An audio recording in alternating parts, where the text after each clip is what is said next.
Hello, everyone. Welcome to the Scumdogs Kennel. I'm your host, Chris Williams, and in today's Cryptid Corner mini episode, we have two stories of Bigfoot that we're going to be reading today, folks. Both are out there, and they're both intriguing. Let's get into the first article, which is named 13 Drivers Chased by 7 to 8 Foot Creature, Wall Township, New Jersey. Now, everyone, let's get into these particular Bigfoot stories and read exactly what the witnesses experienced and how it perhaps affected them from that moment on. A researcher contacted me regarding a disturbing series of alleged nighttime encounters on a wooded road in Wall Township, New Jersey. According to the information he received, 13 motorists may have encountered the same enormous animal-like figure reportedly capable of chasing vehicles at extraordinary speed. That's a hell of an opening, folks. So this thing, whatever it was able to move very fast. Let's read the actual story now.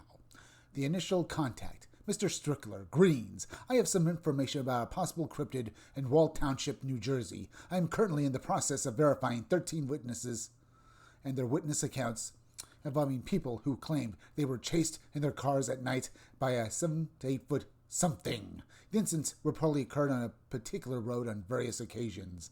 I have more information, but I would prefer to discuss it by phone if possible. Contacting the police. Let's read this part, folks. I would also like your advice about how to encourage a detective to be forthcoming with information. I assume the detective would not be receptive if I simply said, I heard a monster chase 13 people, and I was wondering whether you could confirm it. Yeah, I can see basically this sort of subject might need more nuance than this, basically asking, hey, did you guys see a monster? Did it chase people? Yeah, I can see that, folks. It sounds almost humorous, but sadly, I can see this basically being warranted. But let's read on now. If I confirm the stories, and possibly even if I cannot, a group of 8 people is planning to explore the area at the end of the month. We want to see whether we can find any physical traces of the creature. I'm not sure whether you would be interested in participating, but everyone agreed that your expertise would be appreciated. So far, very interesting, folks. We haven't actually gotten to exactly the actual story yet, it would sound, folks, but people have basically been seeing this entity. Sounds out there, folks, doesn't it? Because we haven't really gotten to the actual accounts yet, folks. Only that basically 13 people have seen something, but they're not actually giving us any real details here, folks.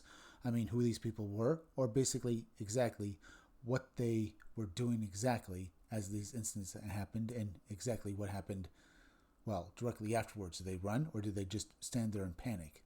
Let's read on and find out. The witness who reported the creature. Approximately 8 years later, BB contacted me again and recalled the details of our original telephone conversation. I explained that I personally knew one of the alleged 13 eyewitnesses. He claimed that he had been chased along a wooded road in Wall Township by an animal as tall as a car. He believed it could run at approximately 60 miles per hour. At the time, police were seeking information concerning the death of a woman at a nearby dog park. That death was later determined to be unrelated to the reports of the creature. The police inquiry caused my friend to telephone the detective and report what had happened to him. The detective told him that they were fairly certain his sightings were unrelated to the woman's death, but thanked him for providing the information.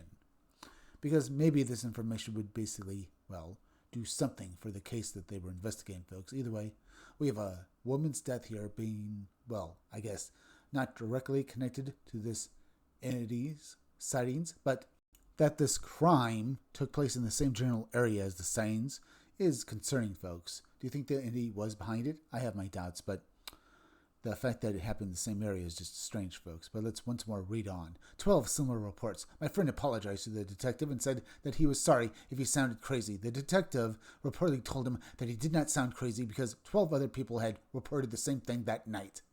The explanation changes. My friend called the detective again later and asked what had become of the large and potentially dangerous animal. This time the detective told him that the entire incident was simply some kids partying in the woods. He then asked my friend not to share the information with anyone.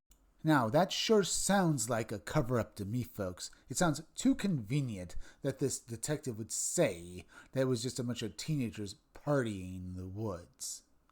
It could be that someone higher up in the chain of command ordered him to say this to anyone who asked, because that's the feeling I get there, folks.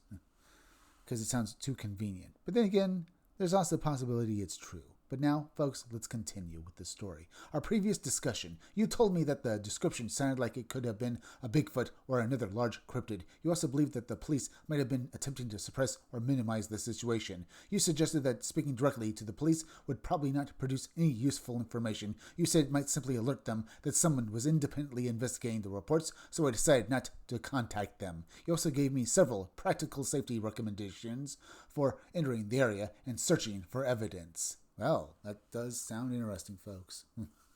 And at least this guy, our, witness here, went back to investigate and basically took, any, ideas from basically anyone who basically, does delve into weird, investigations. He decided to follow those suggestions, folks, and help him with his own evaluation of the area and basically try to get some information and real facts out of it.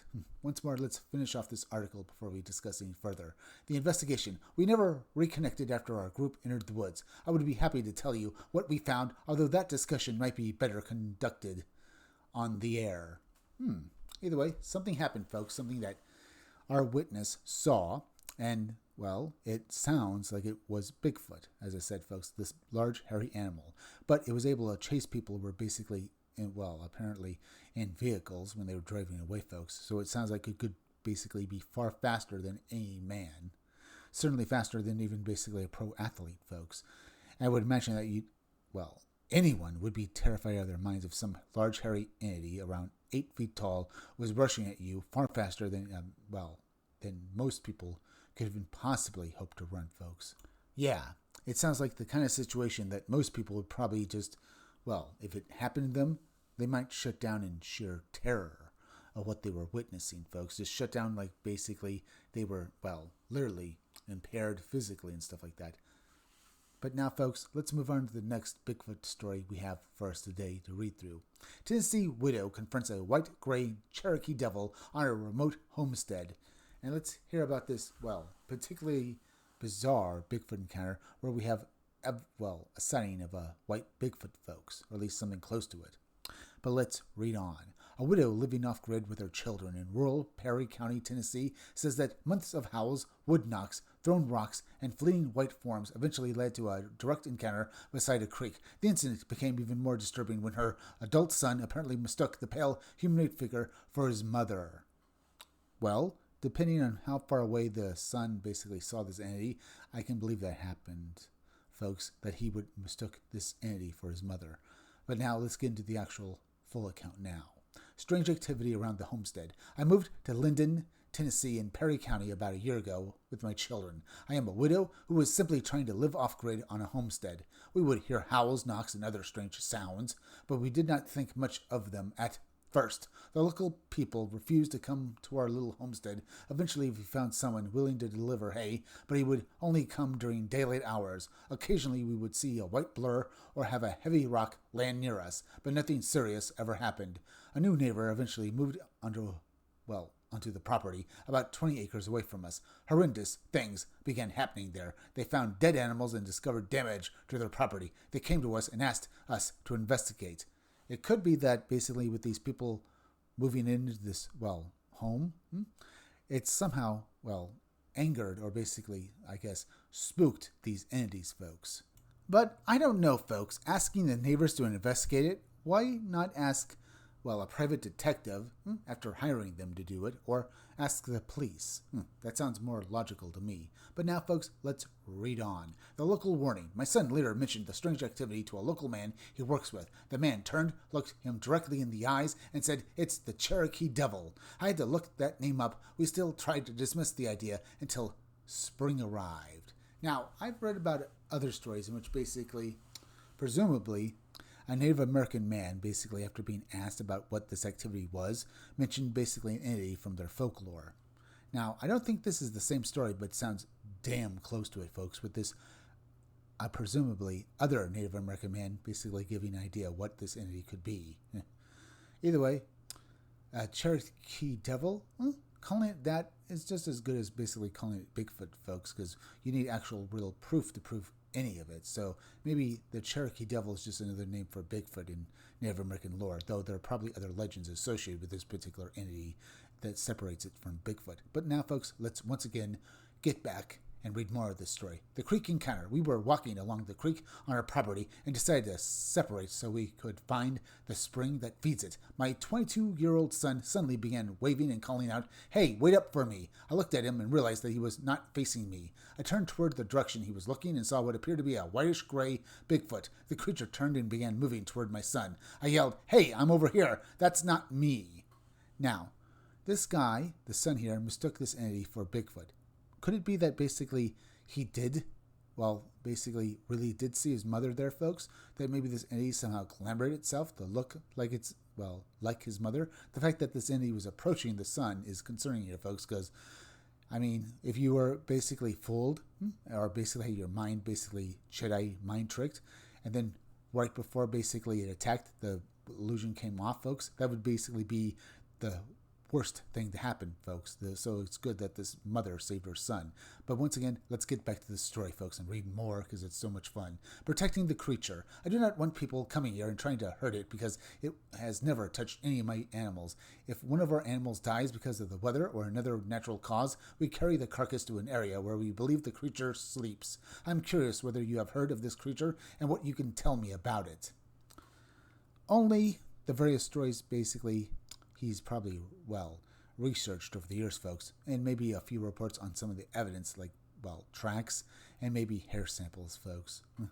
All of those basically being circumstantial evidence that don't directly, confirm any of this, folks. And our, witness here, basically relying on basically the testimony of basically various researchers and what they think about these creatures, as said, is basically just secondhand knowledge at best, and theories as well.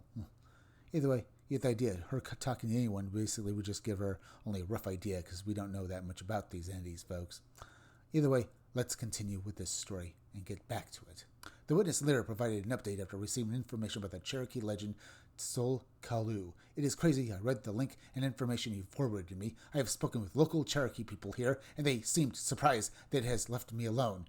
The gravel haulers have what they call a churn pit. Apparently, this devil has destroyed some of their equipment and damaged dump trucks so badly that several had to be replaced. They have placed traps and installed security, but they have not caught it yet. I hope they do not. I noticed that the activity only starts when they began dynamiting the ridge. Sorry, but I am rooting for the Cherokee Devil.